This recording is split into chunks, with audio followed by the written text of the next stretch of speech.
VK account ဖွင့်နေနီ VK application ကိုအသုံးပြုခြင်းနဲ့မိတ်ဆွေတွေအတွက် VK application မှာကိုကပေါ့နော်21 plus 80 plus တွေကြည့်ချင်လို့ပဲဖြစ်ပါစေစီးပွားရေးအတွက်အလုပ်လုပ်ချင်လို့ပဲဖြစ်ပါစေ VK account ကိုအသုံးပြုခြင်းနဲ့ဆိုရင်တော့ကျွန်တော်အခုဖွင့်ပြတဲ့နီလန်လေးအတိုင်းကိုလိုက်ပြီးတော့စနစ်တကျလုပ်မယ်ဆိုရင်တော့ VK account ကိုဖွင့်လို့ရမှာဖြစ်ပါတယ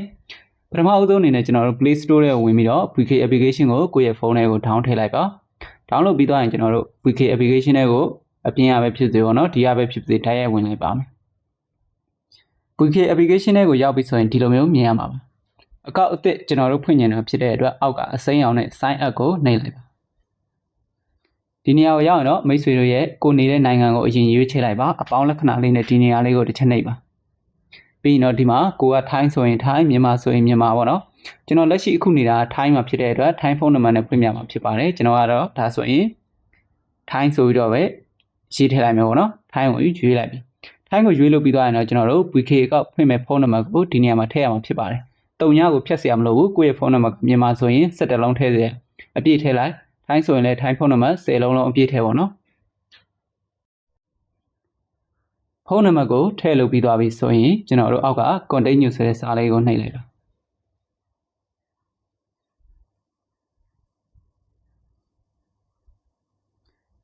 ဒီလိုမျိုးပေါ်လာရင်တော့ကျွန်တော်တို့ကစက်ရုပ်တွေ robot တွေမဟုတ်ဘူးဆိုတဲ့အတွက် I am not robot ဆိုတာလေးကိုအမှန်ချစ်လေးတစ်ချက်ပေးလိုက်မယ်ပေါ့နော်ပြီးသွားရင်တော့ continue ဆိုတဲ့ဒီစာလေးကိုထပ်ပြီးတော့နှိပ်ပေးလိုက်ပါအလောင်းကိုနှိပ်ပေးလိုက်ပါထပ်ပြီးတော့နှိပ်ပါအလောင်း Okay ဒီနေရာကိုရောက်ပြီဆိုရင်တော့ဒီမှာစာရေးထားပါတယ်ကျွန်တော်တို့ထည့်ရမယ့်ကုတ်နံပါတ်ကိုသူက SNN နဲ့ပို့လိုက်တာမျိုးဖြစ်ပါစေဒါမှမဟုတ်ဘူးဆိုရင်တော့ကိုဖုန်းခေါ်လာမယ်ပေါ့နော်ဖုန်းခေါ်လာရဲဆိုရင်တော့နောက်ဆုံးကဏ္ဍနံပါတ်ပေါ့နော်ဖုန်းနံပါတ်ရဲ့နောက်ဆုံးကဏ္ဍနံပါတ်၄လုံးကိုဖြစ်ပါစေပထမဆုံးရိုက်ထည့်ကြည့်၄လုံးကိုထည့်လို့မရဘူးဆိုရင်တော့နောက်ဆုံးကဏ္ဍနံပါတ်6လုံးကိုထည့်လိုက် SNN နဲ့ပို့လာတယ်ဖုန်းမခေါ်လာဘူး SNN ပေါ့နော်message ပို့လာတယ်ဆိုရင်လည်း message မှာပါလာတယ်ကဏ္ဍနံပါတ်6လုံးဖြစ်ပါစေသူပို့လာတာ4လုံးဆိုရင်4လုံးကိုပဲထည့်ပေးလိုက်အခုတခါတော့ကျွန်တော်တို့ကိုဖုန်းမခေါ်လာပဲနဲ့စင်ကတ်ကနေပြီးတော့ပဲ SNN ပို့လာပါတယ်ကဏ္ဍနံပါတ်6လုံးအဲ့ဒီအတွက်ကျွန်တော်ကတော့ပို့ပေးလာတဲ့ကဏ္ဍနံပါတ်6လုံးကိုဒီနေရာမှာထည့်လိုက်ပါမယ်ကုတ်နံပါတ်လေးကိုထည့်လိုက်ရုံနဲ့ဒီနေရာကိုတန်းပြီးတော့ရောက်လာမှာပါ Okay ဒီနေရာကိုရောက်ပြီဆိုရင်တော့ကျွန်တော်တို့ကဒီဘက်ကကင်မရာပုံစံနေရာလေးကိုတစ်ချက်နှိပ်ပြီးတော့ကျွန်တော်တို့ Facebook မှာ profile ဓာတ်ပုံတင်လိုမျိုးပဲဓာတ်ပုံလေးကိုထည့်လိုက်ပါဓာတ်ပုံထည့်လို့ပြီးသွားပြီဆိုရင်တော့ကျွန်တော်တို့ဒီမှာကိုယ့်ရဲ့ VK account မှာအသုံးပြုမဲ့နာမည်ကိုပေးရမှာဖြစ်ပါတယ်အသုံးပြုမဲ့နာမည်ကတော့မိတ်ဆွေတို့ဘာနာမည်အသုံးညင်လဲပေါ့နော်ကိုကသုံးကျင်တဲ့နာမည်ကိုဒီနေရာမှာထည့်လိုက်ရုံပါပဲမြန်မာလိုလည်းရတယ်အင်္ဂလိပ်လိုလည်းရတယ်ကိုရေးချင်တဲ့ဘာသာစကားနဲ့ရပါတယ် Okay ကျွန်တော်တို့သုံးကျင်တဲ့နာမည်ရေးထည့်လို့ပြီးသွားပြီဆိုရင်တော့ main ကလေးဆိုရင်တော့ main ကလေးကိုအဆက်လေးပေးလိုက်မယ်ယောက်ျားလေးဆိုရင်လည်းယောက်ျားလေးကိုအဆက်လေးပေးလိုက်မယ်ပေါ့နော်ကိုကတော့ယောက်ျားလေးဖြစ်တဲ့အတွက်ယောက်ျားလေးပဲထားလိုက်မယ် main ကလေးယောက်ျားလေးရွေးချယ်လို့ပြီးသွားရင်တော့ကျွန်တော်တို့က day ဆိုရင်နေမှာတော့ကျွန်တော်တို့ရဲ့ VK account မိနစ်ထည့်ရမှာဖြစ်ပါတယ်မိနစ်ထည့်တဲ့အခါမှာသူကရှေ့မှာရက်နဲ့လကိုအရင်ထည့်ခိုင်းပါတယ်နောက်မှာတော့ခုနှစ်ပါကိုယ့်ရဲ့မွေးနေ့ထည့်တဲ့အခါမှာတရက်တို့တစ်လတို့ကနေပြီးတော့9ရက်နေ့9လအထိထည့်မယ်ဆိုရင်တော့ရှေ့မှာ3ညခံရမယ်တချို့ကဒီ VK မှာကြတော့ဒီခဏတစ်လုံးနဲ့ပေါ့နော်9ရက်ပြီးရင်9လဆိုပြီးတော့ထည့်လို့မရဘူး9ရက်ရက်က9ရက်ပြီးသွားရင်9လပိုင်းဆိုရင်တော့ရှေ့မှာ3ညထည့်ပြီးတော့3ည9 3ည9ဆိုပြီးတော့ထည့်ရမယ်ပေါ့နော်အဲ့ဒါက10မပြည့်ခင်ထိတကယ်လို့9ရက်လက10ပြည့်သွားပြီ10ရက်ဖြစ်သွားပြီဆိုတော့ရှေ့မှာ3ညခံရမလို့တော့ပါဘူးတချို့ကလာထည့်တဲ့အခါမှာကဏ္ဍနံပါတ်တစ်လုံးနဲ့ထည့်လို့ပါသူကတစ်လုံးနဲ့ထည့်လို့မရဘူးပေါ့နော်ကိုယ့်ရဲ့ကဏ္ဍနံပါတ်ကတစ်လုံးနဲ့ဖြစ်နေမယ်ဆိုရင်ရှေ့မှာ3ညခံလိုက်ပါ Okay အဲ့အတွက်ကျွန်တော်က9ရက်9လထည့်မှာဖြစ်တဲ့အတွက်ကျွန်တော်ကရှေ့မှာ3ညခံမယ်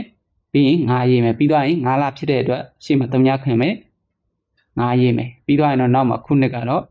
ကိုယ့်ရဲ့ခုနှစ်အတိုင်းထည့်လိုက်ရမှာပဲအနည်းဆုံးအသက်ကိုတော့16နှစ်ပြည့်အောင်ထည့်လိုက်ပါ1990ထည့်လိုက်မယ်ကျွန်တော်ကတော့ Okay ဒါဆိုရင်တော့ရသွားပြီမွေးနေ့ထည့်လို့ပြီးသွားပြီဆိုရင်တော့ကျွန်တော်တို့ continue ဆိုတဲ့စာလေးကိုဆက်ပြီးတော့နှိပ်လိုက်မယ် Okay ဒီနေရာမှာတော့ VK account ရဲ့ password ကိုထည့်ပေးရမှာဖြစ်ပါတယ်အပေါ်မှာကျွန်တော်တို့ကဒီ enter password ဆိုတဲ့နေရာမှာကိုလို့ရေးပေးတယ်ဆိုရင်အောက်က confirm password မှာလည်းကိုထည့်ရမှာပေါ့နော်ဒါကတော့ password တွေရဲ့ထုံးစံအတိုင်းထည့်လိုက်ရမှာပဲကိုအသုံးပြုခြင်းနဲ့ password ကိုအနည်းဆုံးကဏ္ဍနံပါတ်6လုံးကနေပြီးတော့18လုံးထိပေးလို့ရပါတယ်ခြိုက်တဲ့ကဏ္ဍနံပါတ်ပေးပါကိုထည့်ရတဲ့ password ကိုလည်းသေချာတစ်ခါတည်းစာအုပ်လေးနဲ့ဖြစ်ပါစေရေးပြီးတော့မှတ်ထားလိုက်ပါ Okay ကျွန်တော်တို့ရဲ့ password ကိုဒီမှာပေါ့နော် အပေါ်နဲ့အောက်အတူတူအခုလိုမျိုးထည့်လို့ပြီးသွားပြီဆိုရင်တော့ကျွန်တော်တို့ကအောက်က continue ဆိုတဲ့စာလေးကိုနှိပ်ရမှာဖြစ်ပါတယ် continue လေးကိုနှိပ်လိုက်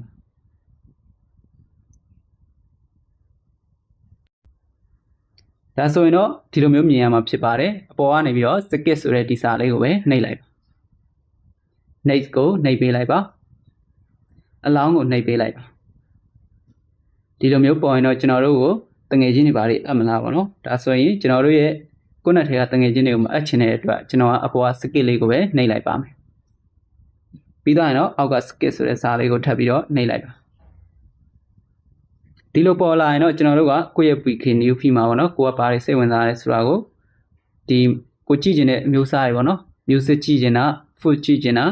ဒါမှမဟုတ်ရင် anime ပေါ့နော်ကိုကြိုက်တာတွေပေးလို့ရပါတယ်မပေးချင်ဘူးဆိုရင်လည်းအပေါ်မှာ skip လေးကိုနှိပ်လို့ရတယ်နော်အခုကတော့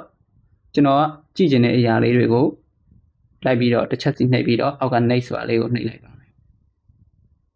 ဒီမှာလည်းခုနအတိုင်းပဲကိုကြည့်ကျင်တဲ့အရာတွေကိုကဘာလေးတွေကြည့်ကျင်တာလဲဆိုတာကိုအမှန်ချစ်လေးတွေလိုက်ပြီးတော့နှိပ်ပေးလို့ရတယ်မနှိပ်ချင်ဘူးဆိုရင်လည်းအပေါ်က skip ကိုနှိပ်လို့ရတယ်မိတ်ဆွေတို့စိတ်ကြိုက်တာလုပ်ပါလုပ်လို့ပြီးသွားပြီဆိုရင်တော့အောက်ကကိုကြည့်ကျင်တာလေးတွေထည့်တယ်ဆိုရင်တော့အောက်က save ကိုနှိပ်မယ်မထည့်ချင်တဲ့မိတ်ဆွေတွေကတော့အပေါ် skip ကိုနှိပ်မယ်ကျွန်တော်ကတော့ save ကိုနှိပ်ပြီးသွားမယ်โอเคဒါဆိုရင်တော့ဒီလိုမျိုးမြင်ရမှာဖြစ်ပါတယ်ကျွန်တော်တို့ရဲ့ PK အကောက်ကိုဖွင့်လို့ပြီးသွားပြီဖြစ်ပါတယ် PK အကောက်ကိုမိတ်ဆွေတို့အနေနဲ့စပြီးတော့အသုံးပြုလို့ရပြီကိုရှာခြင်းတဲ့ဇက်ကားတွေပါတယ်ရှိတယ်ဆိုရင်ဒီမှာစာရေးရှာတဲ့နေရာလေးကိုတစ်ချက်နှိပ်ပြီးတော့မိတ်ဆွေတို့ကြည့်ခြင်းတာတွေကိုစာရေးရှာလို့ရပြီကိုရဲ့အကောက်ထဲမှာတင်ကျင်နေဆိုရင်လည်းဒီမှာ home ဆိုတဲ့နေရာလေးကိုတစ်ချက်နှိပ်ကိုရဲ့အကောက်ထဲကိုဝင်ပြီးတော့ကိုတင်ကျင်တာတွေကိုဒီမှာအပေါင်းလက္ခဏာလေးနဲ့ပို့ဆိုတဲ့နေရာလေးကိုတစ်ချက်နှိပ်ပြီးတော့ကိုတင်ကျင်တဲ့ဗီဒီယိုဇက်ကားတွေကိုတင်လို့ရှာပြီဖြစ်ပါတယ်ဒါဆိုရင်တော့ PK အကောက်တစ်ခုကိုအခုနီလန်းလေးအတိုင်းဖွင့်လို့ရသွားပြီဖြစ်ပါတယ်ကျွန်တော်အခုဖွင့်ပြတာတော့ထိုင်းနိုင်ငံဖွင့်ပြတာဖြစ်ပါတယ်မိတ်ဆွေတို့အနေနဲ့အခုဗီဒီယိုလေးတိုင်း live ဖွင့်တဲ့အခါမှာရတယ်မရဘူးအဆင်ပြေတယ်မပြေဘူးဆိုတာလေးကိုအောက်က comment မှာရေးခဲ့ပေးနိုင်ပါတယ်အားလုံးပဲအဆင်ပြေကြပါစေဗျာ